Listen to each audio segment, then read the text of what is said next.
أعوذ بالله من الشيطان الرجيم. بسم الله الرحمن الرحيم.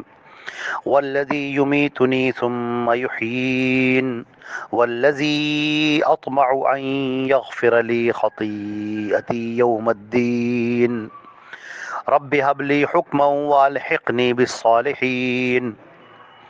یہ سورہ شعراء کی آیت نمبر 82، 83 اور 84 ہے، اور ترجمہ ان تینوں آیتوں کا یہ ہے: اور وہ جو مجھے موت دے گا پھر مجھے زندہ کرے گا، اور وہ جس سے میں امید رکھتا ہوں کہ وہ جزا کے دن مجھے میری خطا بخش دے گا، اور اے میرے رب مجھے حکم عطا کر اور مجھے نیک لوگوں کے ساتھ ملا۔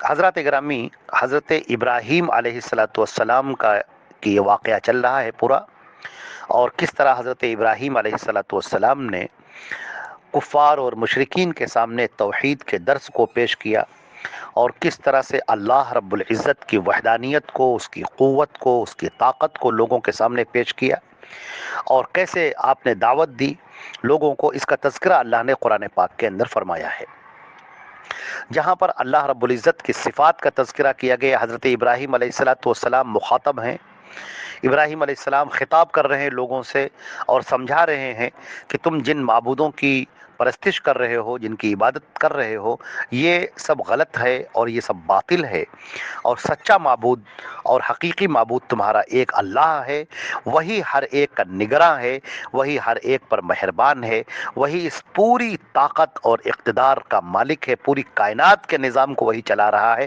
لہذا اسی سے مانگو، اسی کے آگے سرنگوں ہو، اسی سے فریاد کرو، اسی پر توکل رکھو۔ فرمایا یہاں پر والذی یمیتنی ثم یحیین، وہی پروردگار ہے، وہی میرا رب ایک اللہ ہے جو مجھے موت دے گا پھر مجھے زندہ کرے گا۔ موت میں تو کسی کو شک نہیں ہے نا، ہر ایک کو تو معلوم ہے کہ اس کی موت آئے گی، ہر ایک کو معلوم ہے، کوئی کتنی بھی عمر پا جائے لیکن ایک ایسا وقت آئے گا کہ جب اس کی موت ہو جائے گی اور زندگی کا باب بند ہو جائے گا۔ لیکن اس کے بعد، پھر اس مرنے کے بعد اللہ رب العزت دوبارہ زندگی عطا فرمائے گا، اور وہ جو دوبارہ زندگی دے گا، اس زندگی میں ہمارے سامنے ہماری کامیابی یا ناکامی ہوگی۔ اگر ہمیں اللہ کی رضا مل گئی، اس کی خوشنودی مل گئی تو ہم کامیاب ہیں، اور اگر اس کی ناراضگی ہمیں ملی تو پھر ہم ناکام ہیں۔ ابراہیم علیہ السلام اسی بات کو سمجھا رہے ہیں کہ اے لوگو، یاد کرو ایک ایسا دن تمہارے سامنے آئے گا جب تمہاری یہ ساری طاقت ختم ہو جائے گی، تمہاری روح تمہارے اس بدن کو چھوڑ دے گی، اور اب تمہارا حساب ہوگا۔ جب تم پر موت طاری ہو جائے گی تب تمہارا حساب ہوگا۔ جو زندگی تم گزار رہے ہو، جس زندگی کو تم فساد کے طریقے پر، غلط طریقے پر، جرائم کے طریقے پر، گناہوں میں کر کے گزار رہے ہو، اس تمہاری زندگی کا حساب ہوگا۔ کیا تم اپنے اس حساب کو دینے کے لیے تیار ہو؟ تم کیسا پسند کرتے ہو اللہ کے سامنے کس طرح کھڑے کیے جاؤ؟ تم اس طرح سے پسند کرتے ہو کہ جب اللہ کے سامنے کھڑے ہو تو اللہ کہے یہ میرا بندہ ہے، یہ میرا بڑا نیک بندہ ہے، اس نے مجھ کو خوش کرنے کے لیے، میرے احکامات پر عمل کرنے کے لیے اس نے بہت تکلیفیں اٹھائیں، بہت مصیبتیں برداشت کیں، لوگوں کے طعنے برداشت کیے، اپنی زندگی کے اندر اس نے بڑے اتار اور چڑھاؤ دیکھے، لیکن میری توحید کو یہ پکڑے رہا، میرے حکموں پر عمل کرتا رہا۔ لے جاؤ فرشتوں اور اسے ہماری اعلیٰ درجے کی جنت میں سے داخل کر دو، اور اس کی آنکھیں ٹھنڈی کر دو، اور دیکھو اس کو ایسے انعامات دو، ایسے انعامات جو اس نے کبھی سوچے بھی نہ ہو۔ یا ہم یہ پسند کرتے ہیں کہ ہم جب اللہ کے سامنے کھڑے کیے جائیں تو اللہ تعالیٰ کہے کہ یہ کون بندہ ہے؟ یہ وہ بندہ ہے جو مجرم ہے، جو خاطی ہے، جو گنہگار ہے، پکڑو اس کو اور اس کو زنجیریں پہناؤ اور منہ کے بل گھسیٹ کر اسے جہنم میں پھینک دو۔ یہ شرک کیا کرتا تھا، یہ کفر پر قائم تھا، یہ ہٹ دھرمی پر قائم تھا، اس نے صحیح راستہ نہ اختیار کیا، اس نے رسولوں کی بات نہ مانی، اس نے ہماری نازل کردہ کسی بات کے اوپر عمل نہ کیا۔ اس کو لے جاؤ، اس کی زندگی اب جہنم کے اندر گزرے گی، پھینک دو اس کو جہنم میں۔ تو ہم کیسی زندگی چاہتے ہیں؟ ابراہیم علیہ السلام اپنی قوم کے سامنے سمجھا رہے ہیں کہ لوگوں سمجھو، تمہاری زندگی کا مالک کون ہے؟ موت اور زندگی کا مالک کون ہے؟ کس نے تم کو یہ زندگی دی ہے؟ کون ہے اس آسمان کا پیدا کرنے والا، زمین کا پیدا کرنے والا، پوری کائنات کو پیدا کرنے والا، کل مخلوقات کو پیدا کرنے والا، تم کو اور تمہارے باپ داداؤں کو پیدا کرنے والا ہے کون؟ وہ ایک اللہ ہے، اور تم اسی کو نہیں مانتے۔ اس ایک اللہ کو چھوڑ کر تم نہ معلوم کتنوں کی پوجا اور عبادت میں اور پرستش میں لگے ہوئے ہو. ایک اللہ کی عبادت کی طرف آ جاؤ. اور آگے فرمایا والذی اطمع ان یغفر لی خطیئتی یوم الدین، اور جس سے میں امید رکھتا ہوں کہ وہ جزا کے دن مجھے میری خطا بخش دے. قیامت کے دن جب اللہ عدالت قائم فرمائے گا، جس روز ہر انسان کانپ رہا ہوگا، انبیاء کرام بھی تھر تھر کانپ رہے ہوں گے، اللہ کے سامنے کیسے حاضر ہونا ہے. اللہ طلب کر لے گا، اپنے سامنے کھڑا کرے گا اور اپنے سامنے کھڑے کر کر حساب لے گا. جیسے کہ فرمایا گیا وَكُلُّهُمْ آتِيهِ يَوْمَ الْقِيَامَةِ فَرْدًا، کل ہر ایک بروز قیامت اللہ کے سامنے کھڑا ہو کر، تنہا کھڑا ہو کر اپنا حساب دے رہا ہوگا. اللہ کے سامنے کھڑے ہونے سے انبیاء ڈر رہے ہیں.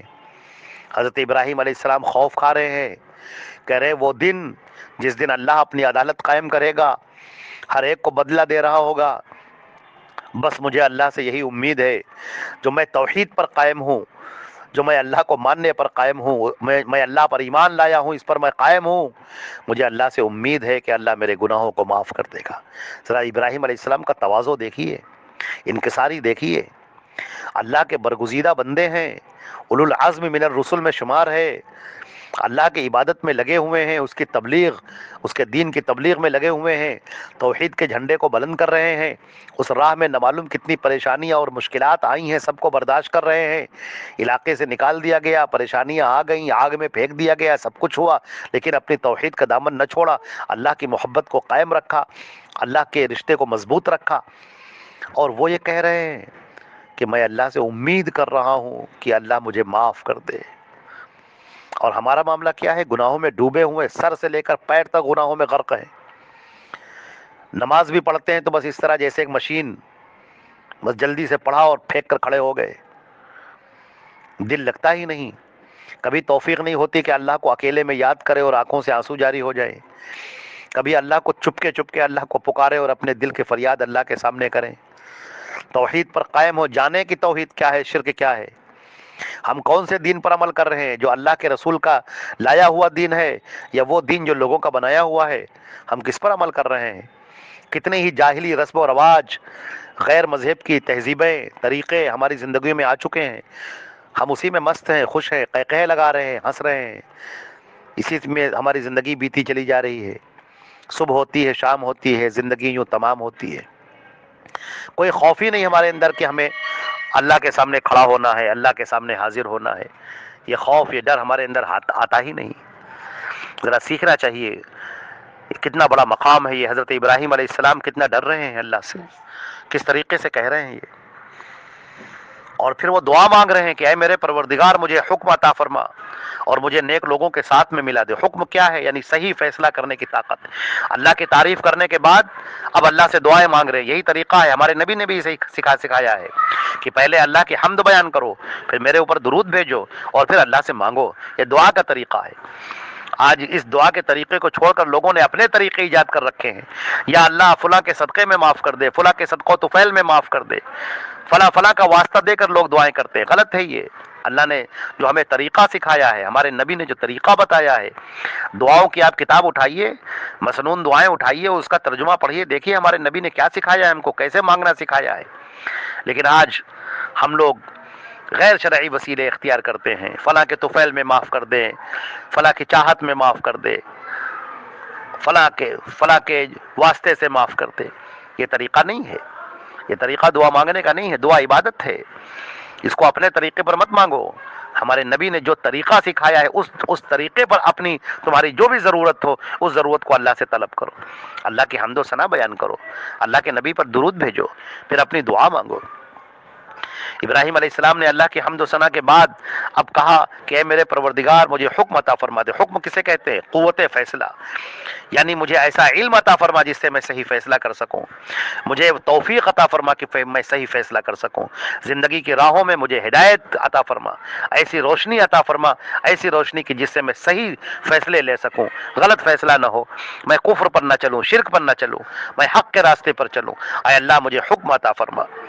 اور فرمایا والحقنی بالصالحین، مجھے نیک لوگوں کے ساتھ میں ملا دے. نیک لوگوں کا حشر، میرا حشر نیک لوگوں کے ساتھ میں کر دے. آج ہم کیا یہ دعا مانگتے ہیں اللہ سے؟ حضرت یوسف علیہ السلام نے بھی یہی دعا کی تھی، سورہ یوسف کے اندر آئی ہے آیت نمبر 101 میں، توفنی مسلما والحقنی بالصالحین، اے اللہ مجھے مسلم ہونے کی حالت میں موت دے اور مجھے نیک لوگوں کے ساتھ میں ملا دے۔ ہمارے نبی حضرت محمد مصطفیٰ صلی اللہ علیہ وسلم نے بھی آخر میں یہی دعا کی تھی، اللہم فی الرفیق الاعلی، یہ 3 بار آپ نے کی تھی، اے اللہ مجھے سب سے بلند رفیقوں میں شامل فرما دے۔ تو ہمیں دعا کرنی چاہیے جو اللہ کے مقرب بندے ہیں، جو نیک بندے ہیں، ان کے ساتھ میں ہمارا حشر ہو۔ اللہ کے نبی نے فرمایا المرء مع من احب، آدمی اس کے ساتھ میں ہوگا، اس کے ساتھ میں اٹھایا جائے گا کل قیامت کے دن جس سے اس نے محبت کی ہوگی۔ کتنے خوش نصیب ہوں گے جنہوں نے اللہ کے رسول سے محبت کی، حضرت ابوبکر صدیق سے، حضرت عمر فاروق سے، حضرت عثمان غنی سے، حضرت علی مرتضیٰ سے، حضرت حسنین سے، عشرہ مبشرہ سے، کل صحابہ کرام سے، صحابیات سے جنہوں نے محبت کی، ان کا حشر ان کے ساتھ میں ہوگا۔ جنہوں نے نیکوں کے ساتھ میں تمنا کی کہ اے اللہ نیکوں سے محبت کی، نیکوں کے ساتھ میں حشر کی تمنا کی، ان کی زندگیوں کو پڑھیے، ان کی زندگیوں کو جانیے، اپنے نبی کی سیرت کو جانیے، انبیاء کرام کی سیرت کو پڑھیے، صحابہ کرام کی سیرت کو پڑھیے، نیک بزرگوں کی سیرت کو پڑھیے، محدثین اعظام کی سیرت کو پڑھیے، ان کی سیرت کو پڑھیے۔ دیکھیے ان لوگوں نے کیسے تقوی والی زندگی گزاری۔ کیا یہ تقوی ہمارے اندر ہے؟ ہمارے اندر یہ تقوی نہیں، ہمیں اپنے اندر یہ تقوی پیدا کرنا ہوگا۔ حضرت ابراہیم علیہ السلام دعا کر رہے ہیں، اے اللہ ہمیں نیک لوگوں میں شامل فرما دے۔ تو ہم کو بھی یہ دعا کرنی چاہیے۔ یہ 3 آیتوں کی کچھ گفتگو ہوئی ہے، انشاءاللہ اس کے بعد بھی ہوگی۔ اللہ تعالی ہم کو اور آپ کو عمل کرنے کی توفیق عطا فرمائے۔ والسلام علیکم ورحمۃ اللہ۔